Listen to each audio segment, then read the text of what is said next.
Hey folks, Phillip Davis, Ancestry Lands, ancestrylands.com. I'm going to ask you folks a question. You got this far, so why are you giving up? If you've gotten this far in the game, things get hard when you're trying to work towards something. Things get hard when you're trying to achieve. Things get hard when you're trying to succeed in life. If it was easy, then like they say, everybody would do it. If it was easy, then it wouldn't be anything to achieve because it would come naturally. So my question to you again is that you have a goal and an outcome. The reason why it's so difficult is because it leads to your success. It is the sacrifice, the strength, the will, the determination for you to keep on pressing through the difficulty that makes you more successful. Because when you do earn or do achieve that outcome of success, you understand and have a different level of being, of who you are. Your understanding of what it took you to get there changes you, it evolves you. And then once you get there, you can't just stop.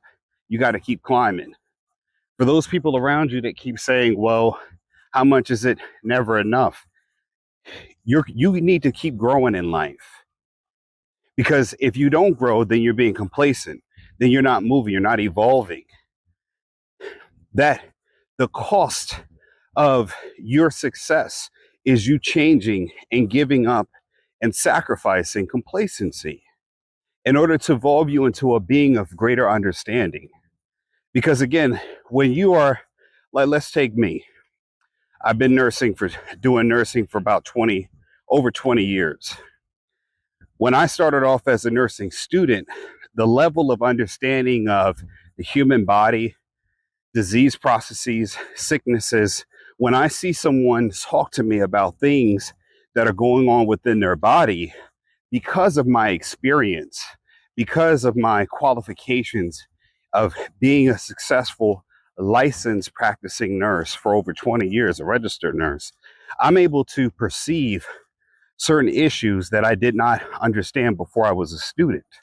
My level of calculating, assessing, critical thinking has evolved to a point of mastery where I can speak to a doctor and be wrong or right, and my clinical suggestions, not diagnosis, clinical suggestions, can be of value to a doctor because of my way of thinking.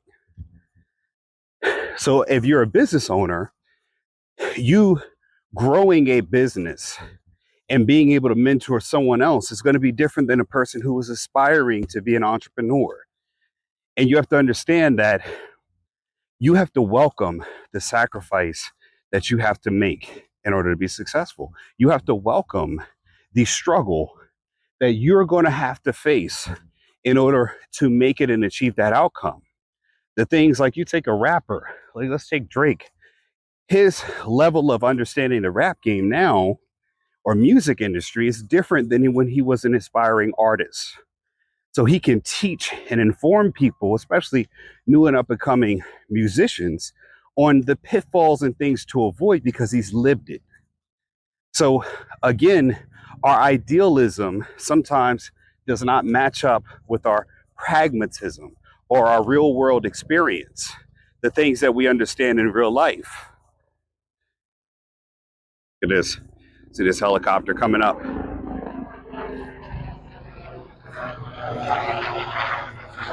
Like I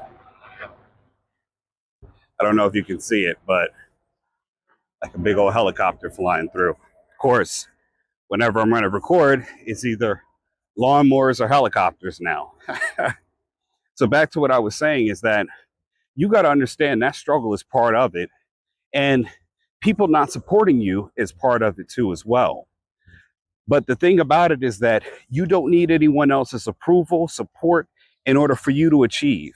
No more than it is no one else's fault but your own if you fail. So again, if you enjoy the outcome, if you enjoy the work that you have to put into it, then you're going to enjoy and appreciate the outcomes even more. And the things you'll take away from it, the value that you'll get, is generally everything that you've understand about your process. You'll look at how to do it better. You're going to learn insights about who you are as a person, things that you'll never be able to understand and know about yourself. You're going to see how you work under pressure. You're going to see, can you summon your talent at will? Like, owning a business is a scary thing. It's a very scary thing, because when you're a business owner, it's not just about, like, the first stage is showing everyone in the world that you can be successful. Oh, I got a business, and your business didn't fail in a year. Great.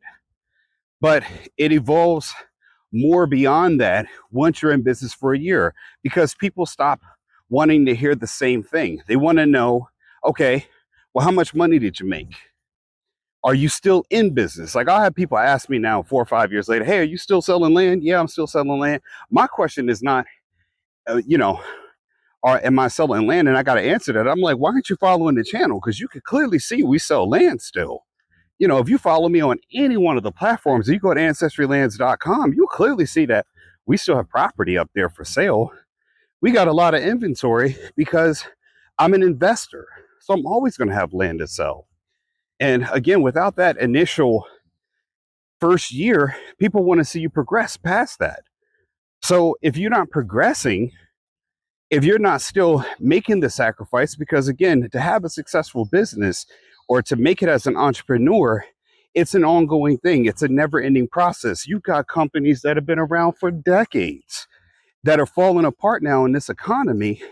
And again, that just goes to show you that even for large corporations that get bought out, sold, go bankrupt, or file for bankruptcy, or they get swallowed up in this economy, it's a lifelong journey. It never stops. It never stops. And you got to grow or get swallowed up. But the thing about it is that once you start, you got to appreciate the journey. Any which way, folks, I'm going to keep it short for today. Just think about that. Make sure you go to ancestrylands.com, get yourself some property. There's a link to my book, Getting Dollars from Dirt, in the description section below, where you can go and learn about land investing, even at the corporate level. Even if you're doing multifamily, mixed residentials, my book covers all, and it's just the basics. Phillip Davis, Ancestry Lands, ancestrylands.com, folks. I hope you've been educated, enlightened, and entertained. Stay tuned, follow, like, share, subscribe. Peace. Are you confused with today's real estate market? With high interest rates and overpriced housing, it can be hard to find something to own at the right price. Available on Amazon, Getting Dollars from Dirt by author Phillip H. Davis is a game-changing book that invites you to embark on a thrilling exploration of this often overlooked asset class. This book is your roadmap to unlocking the secrets of vacant land investment. Inside these pages, you will uncover the transformative power of vacant land as a wealth-building tool. Discover how to spot promising properties, assess their true value, and capitalize on market trends. From understanding zoning and permits to leveraging financing strategies, you'll gain the knowledge and confidence to make savvy investment decisions. With each page you turn, you'll gain a deeper understanding of the profound impact your investments can have on the world around you. Getting Dollars from Dirt is not just a guidebook, it's a call to action. Whether you're a seasoned investor or a curious novice, this book will empower you to tap into the immense potential of vacant land and embark on a journey toward financial freedom and a brighter future.